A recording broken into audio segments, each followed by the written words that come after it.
Welcome to St. Louis Presents. Hi, Sarah. Hey, Steve. Thanks for filling in for Debbie today. It's good to see you. I am happy to be here. It's nice to see you as well. Listen, I'm having a little bit of a meltdown, though. I woke up this morning and all of a sudden I realized that summer is over. Yeah. When did that happen? Well, you know, it's not quite over. Well, wait a minute, Sarah. Kids are back in school. Yesterday I raked leaves. You I did. did. There's leaves to be raked. Okay, it's still warm. We have a few more weeks of the pool being open, but I'm with you because my kids started school this week too, and it's a big change. I'm expecting Christmas music in the stores any day now. Yeah. It Remember when you were a kid, though, and summer lasted forever? Oh, yeah. Those were the good old days. You know, speaking of kids, though, we have a guest today that has written a book about how to, protect kids from social media, really. And there's some really important tips. We're going to talk to author Scott Steinberg about that. Yeah, that's an important topic. And on the subject of education, which seems to be our theme right now, we have Access Academies joining us today. Access Academies is this really innovative and interesting program in the city of St. Louis that is guiding kids from middle school all the way up to college and with tremendous success. So we're going to meet them as well. Well, on another note, Tyson Pruitt will be here from the comptroller's office. He's got a couple things to report. They just recently did a blood drive, which they do a couple times every year. And they also have this loan program to help people make their homes more energy efficient. So we're going to learn more about that. Yeah, lots of good stuff. So stay with us at St. Louis Presents. We've got much more coming your way.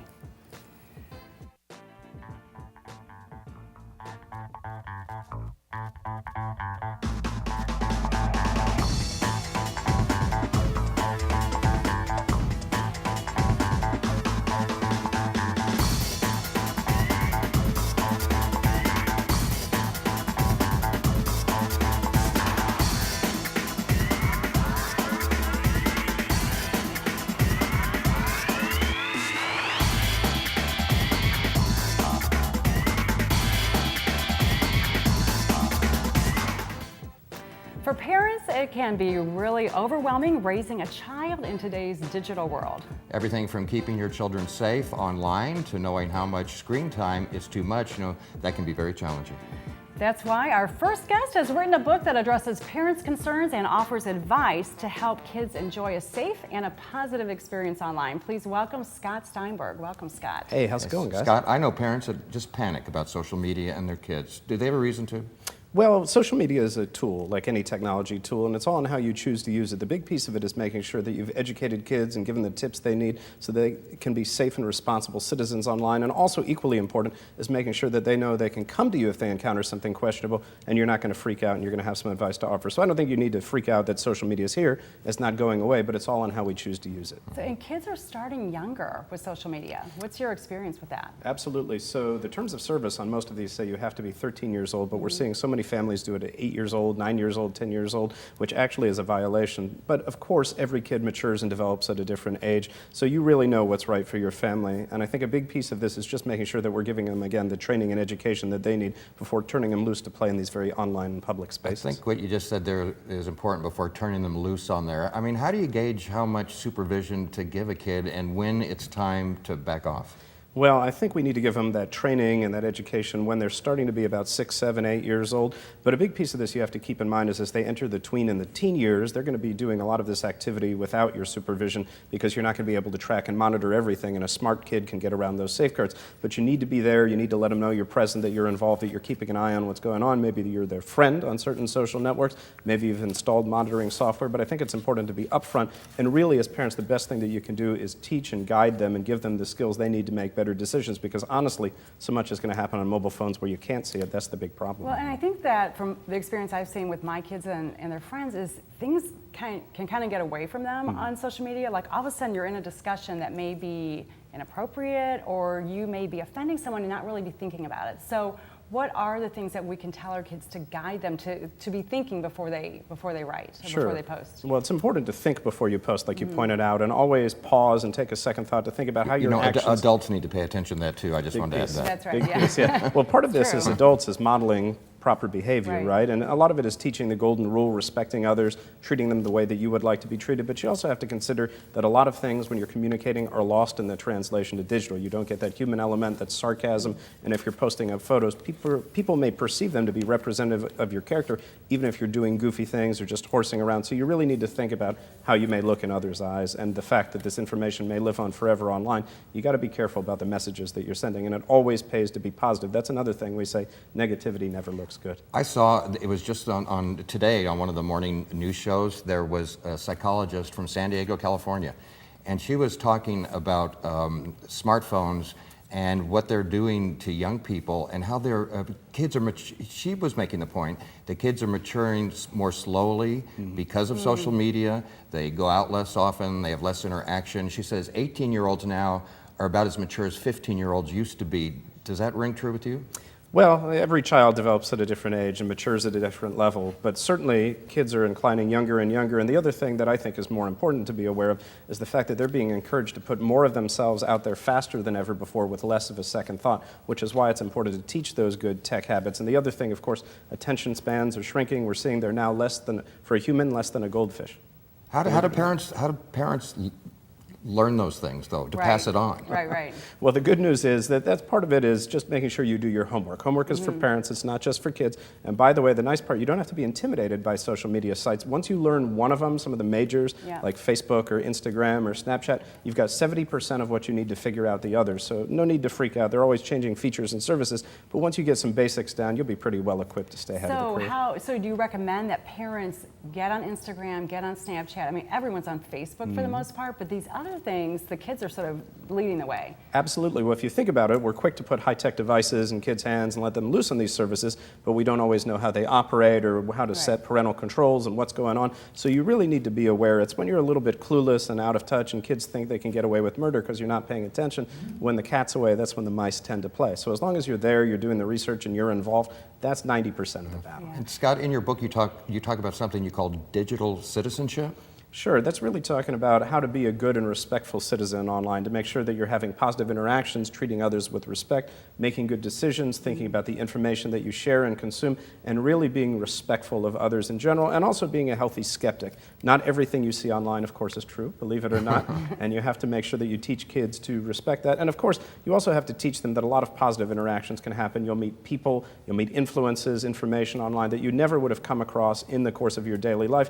So as long as you've trained them in these good habits and positive tech habits up front, they'll be equipped to make good decisions. Kids are smarter than we often give them credit for. Oh yeah, they are very smart, and especially when it comes to this topic. What about schools getting involved? We're seeing more and more schools monitoring their students' behavior on social media. Absolutely. So this is something we've been banging the gong for a while. Part of the trouble arises when people can't figure out whose job it is to teach respectful and safe online habits, and I think schools absolutely need to be involved from the earliest age. I've got a question. How do you go about, how do you discipline a kid with social media? Do you take it away? Or what's the good psychology there? Sure. So part of this is setting a household contract, rules and terms, so kids understand what's okay to do, when it's okay to be online, when they have to shut down, when you're going to take away devices, when you're going to take away social media access. It just depends on the kid and the family. Maybe you have other punishments. They're not allowed to go out and interact and play like we were back in the day, get grounded. It's going to be up to the parent. But again, you really need to have that contract in place, those rules in place, so kids understand what's and cool follow and your what's rules. not. Yeah, Absolutely, you very got to good. be consistent. All right, Scott, thank you so much for bringing this very timely topic to us here at St. Louis Presents. Stay with us. We've got much more coming right up.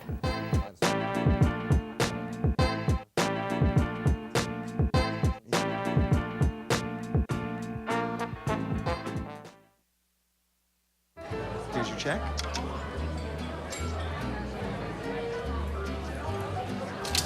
Oh, you got it. You know, since I got rid of my car, I really enjoy walking. Okay. Got it. No. Getting pulled over for buzz driving could cost you around $10,000 in fines, legal fees, and increased insurance rates. Oh, you're home early. You live with your mom? That'll set your game back a few years. Buzzed, busted, and broke. Because buzz driving is drunk driving.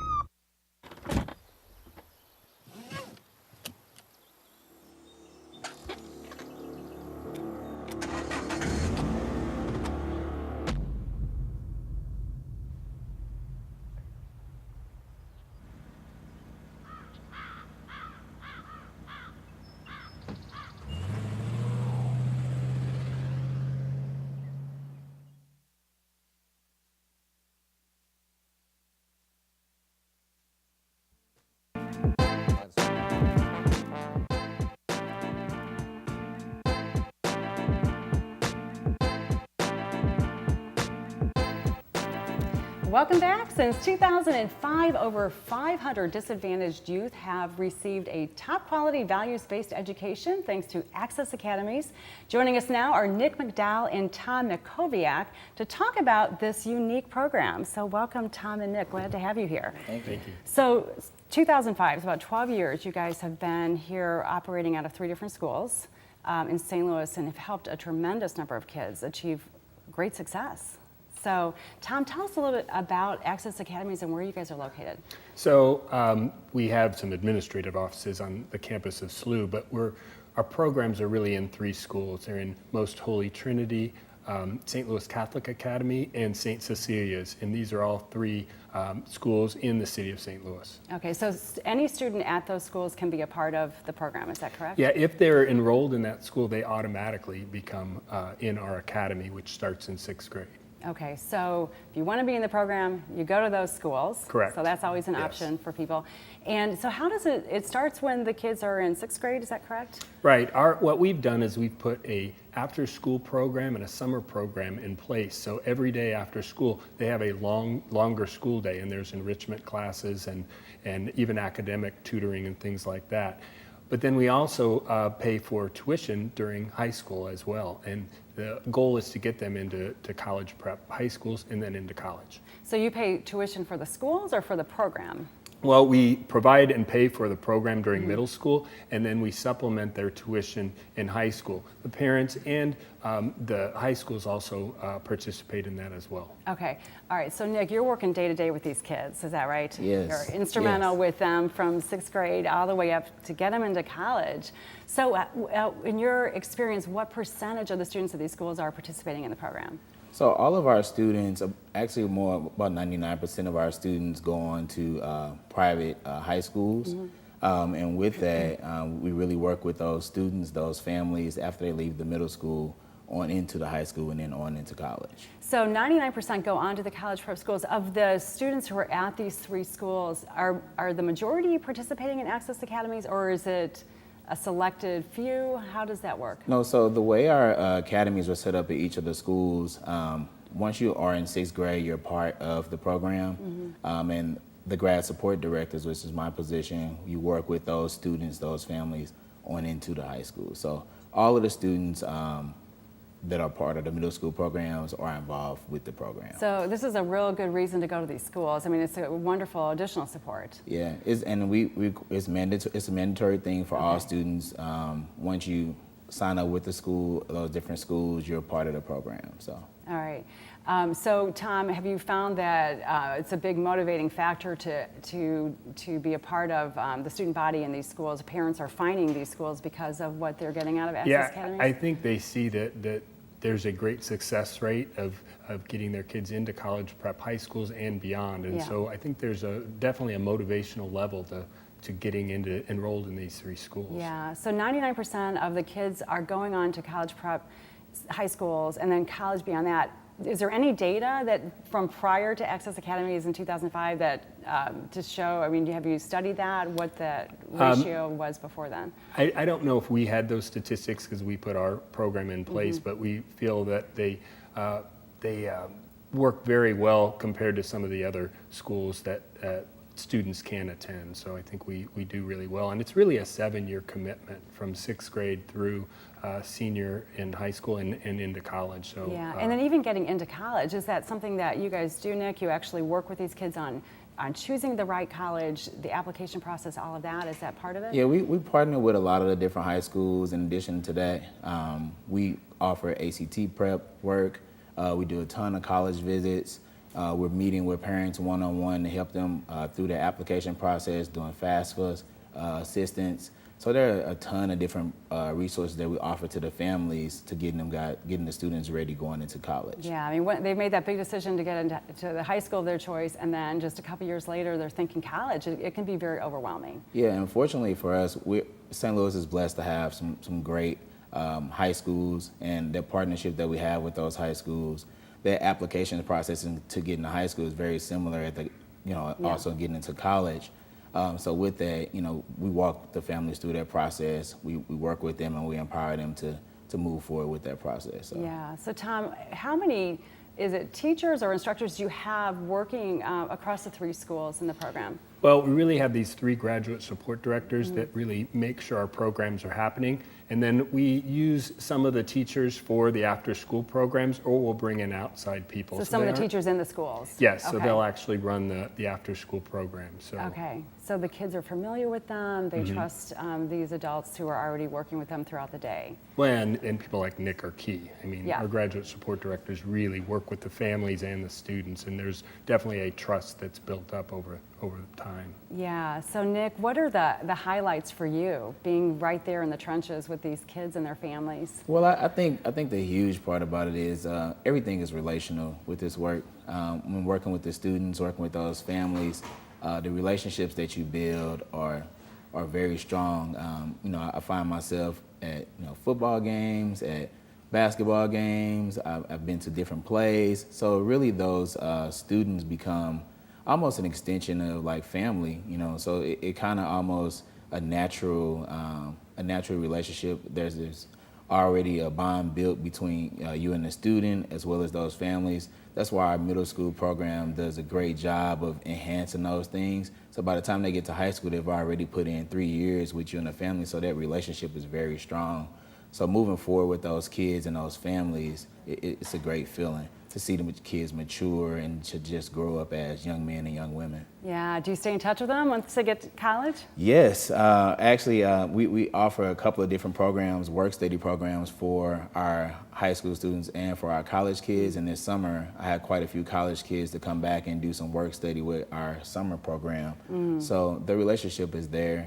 The kids naturally just want to be a part of the community. They want to give back. And they see the value in the program. Absolutely. So Access Academies, how can people get in touch with you guys?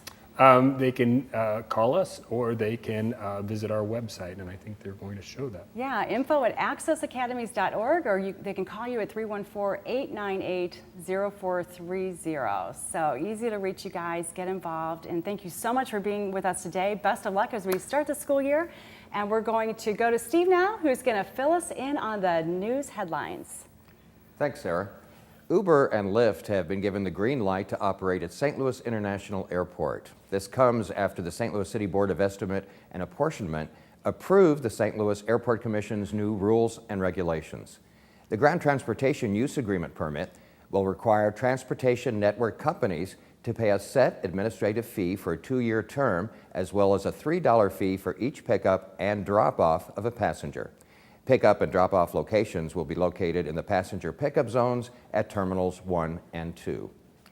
On the recent anniversary of Michael Brown's death, the Ferguson Community Empowerment Center opened its doors to the public for the first time. The center was built on the site where Quick Trip burned to the ground 3 years ago during the Ferguson unrest. The 13,000 square foot facility was created through a partnership between the Urban League of Metropolitan St. Louis and the Salvation Army. It will house a variety of programs dedicated to helping families and individuals find work, get out of poverty, and more. The Ferguson Community Empowerment Center is located at 9420 West Florissant and is open Monday through Friday from 8 to 5. And Paraquad, an organization dedicated to empowering people with disabilities, recently announced a new name for their new restaurant, which is currently under construction.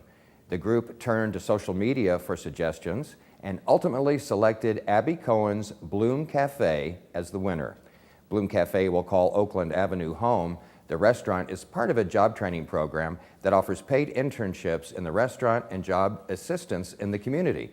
The location is slated to open later this fall. You can learn more by visiting paraquad.org and thebloom.cafe. Show Me Healthy Women offers free breast and cervical cancer screenings for eligible Missouri women. STL-TV recently highlighted the program and learned firsthand how important these services really are. Let's take a look. She asked me if I had insurance, but I didn't have insurance because at the time I was not working, I was unemployed. And they told me about the program. I filled out the paperwork and I went to Siteman. I had, insurance. Cassandra says the Show Me Healthy Women program helped her get the treatment she needed free of charge. Everything, the ultrasound, the mammogram, the biopsy, the chemo treatments, the surgery, and radiation. And so that was a blessing. Both Christine and Cassandra say they believe that detecting the cancer early and then acting swiftly helped them become what they'd been hoping for: cancer-free. That was really good news. It was great news. I mean, it's the best news. Once I had the surgery and went back for a checkup, it was all cleared. And the message from both breast cancer survivors and health practitioners is simple. Early mammograms and getting your mammograms save lives. The fear, don't let it stop you from doing what you know you need to do for your health. For other women who find a lump, seek attention quickly, because early detection is the key. And for women who are concerned about their ability to pay for treatment, Cassandra had this to say. If you don't have insurance, the program, it helps, inform your, doctors just in case they don't know about it. To find out if you're eligible for the Show Me Healthy Women program, call 314-657-1413 or 1-800-726-9926. And remember, early detection saves lives. And if you'd like to see more, you can view the program in its entirety on our YouTube page. Most people know that the city comptroller is responsible for assisting in the city's daily financial operations, but there is so much more. Comptroller Darlene Green has many initiatives and programs designed to help residents of the city of St. Louis, like the Green Help Loan Program and the semi-annual Charles Drew Blood Drive. Joining us now is her Public Information Officer, Tyson Pruitt, to talk more about these programs. Welcome, Tyson. Thank you. Tyson, you just wound up this blood drive and you do it a couple of times a year. You know, when I think of the comptroller's office, and I don't know anything about it, I think of money and finances and budgets and things. Right. What does a comptroller have to do with blood drives? Well, the Red Cross asked the city of St. Louis to have a couple of blood drives every year, and the comptroller really felt important that we step in and take that role.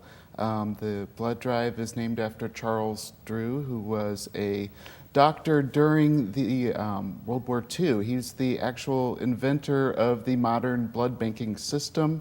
It saved countless Allied lives during World War II.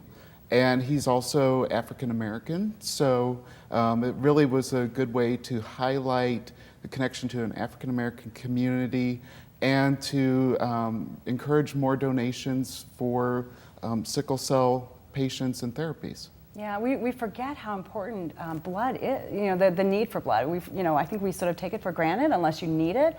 So did you have a good turnout yesterday? We did. We had about 21 donors. We average around 20 to 25 on any given drive, and that's pretty good turnout. So that's 40 to 50 donors every year, and each donor can save up to 3 lives. Huh. I would think that'd be pretty challenging because you kind of referred to it, Sarah. I don't think most people think about donating blood. They just don't. It doesn't cross their mind. I bet most people have never donated blood. And it's easy, and it doesn't take that much time. And what is involved? Maybe you should go through the process. Have you never done this? No, I haven't. All right, you need to get him in there next time. I feel bad now. February is coming up, so yeah. There you go. You've then. got time to plan. 6 months of getting the nerves out of the way. All right, well, tell me what I need to expect, though. I've never done it. Sure. What should I know ahead of time? So on the night before, you should plan to have a good, healthy, iron-rich foods the day before. That's always good, and be well hydrated. Then on the morning of the drive, you can either go online and read the sort of rules and make sure that you're meeting the standards in terms of there's no medication you forgot. Oh, I forgot to take that and I can't donate because of something like that. Once you get past that, or you can come in and do that screening live, then they'll take you in and get you prepped. And it takes about 15 minutes, and then they'll have a little snack and some water for you afterwards, and you can take your time getting back to work or not. Oh, well, if there's a snack, I'll do it. There's a snack, and it doesn't hurt. And they'll also check your blood before they take it and make sure it's healthy. So it's a great way to just, you'll find out if you're anemic, for example, right? Yes, definitely. Yeah. All right, so. You mentioned you mentioned that the gentleman that the blood drive is named after, Charles Drew, is an African American, and you mentioned sickle cell anemia. And that's a specific need or specific, that's directed towards African Americans for a reason. Yes, and certainly sickle cell anemia does happen in all populations and all ethnicities. It's just, it happens to be more prevalent among African Americans. And the Red Cross, of course, wants all blood donors. There's always a need for everyone. But specifically with sickle cell therapies, patients respond better when the donor is a same ethnic background. All right, I'll put February on my map then, and that'll be the next time. We want to talk about something which you call green help, and this is helping people finance energy, helping people finance things to make their homes more energy efficient. That's right. The comptroller came out with the Green Help program about a year ago now, and so that program is a home loan program for up to $15,000 with a very low interest rate. It's 2.11%, and that is for energy efficiency improvements to your home for City of St. Louis homeowners. What's the percentage again? 2.11%. Wish I could get a car loan with that rate. Right. Well, you can't right now. I know. We're talking about energy efficiency for the house, but it is really, it's a great way to fund those projects that you've been putting off, and it's easier and cheaper than going to the bank and getting a typical home equity loan or something like that. Yeah, definitely. If you were to go, even if let's say you have appliances that are, 30, 40 years old and end of life. Yeah. If it's an Energy Star appliance, and so you want a new washer and dryer, refrigerator, things like that, instead of going to a home equity loan or the store's financing program, credit card. you could, if it's going to be an energy efficiency improvement, you could do it through this program as well. So how do you apply and how do you qualify? Qualify and provide that information. So there's an online tool to submit your information, and through that it'll qualify you and confirm that your residence is going to match, and that you'll also have it'll help match you with possible contractors that can do the work. And not only are you getting this service at a good reduced savings, but these people are also saving money in the long run. That's right. It'll help with reduced energy bills, and that's really the goal of the program. It really helps the City of St. Louis, its residents, and the whole works become more sustainable. Very good. Just contact the comptroller's office to get things going. Go to your website, I guess. Well, you're welcome to look at the comptroller's website. Of course, we also have a special website for Green Help St. Louis, and so that's greenhelpstlewis.com. And then there is also a phone number, which is 1-877-708-3456. All right, very good. Well, thank you so much for coming in with lots of good information all over the place. Air conditioners and blood. We get it all right here. Love it. Okay. So we found out today that summer's about over, and I can give blood in February. That's the bottom line, right? That's all we need to know. That about covers it. Thank you for listening. We hope you enjoyed this episode of St. Louis Presents. And we want to thank all of our guests and you for watching. I hope you come back and see us again. Sarah, thank you for filling in today. I'm happy to be here, and we'll see you next time. Bye-bye.